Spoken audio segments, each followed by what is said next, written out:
Lunch box recipe number 4 beetroot சாதம்.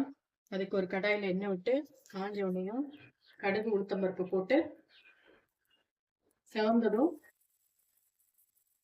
கொஞ்சம் மீடியமாக நறுக்கின பெரிய வெங்காயம் 1/2 வெங்காயம், ஒரு பச்சை மிளகாய், கருவேப்பிலை, துருவின பீட்ரூட் சேர்த்து நல்லா வதக்கணும். அதுக்கு தேவையான அளவு உப்பு, 1/4 ஸ்பூன் சர்க்கரை ரெண்டும் சேர்த்து 1 ஸ்பூன் தண்ணி தெளிச்சு நல்லா வேக விடணும்.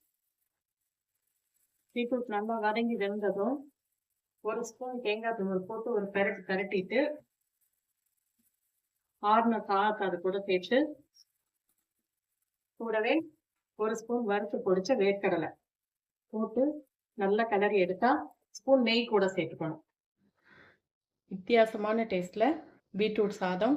அதுக்கு தொட்டுக்க மாம்பழம் மட்டும் போதும், வேற எதுவுமே தேவையில்லை.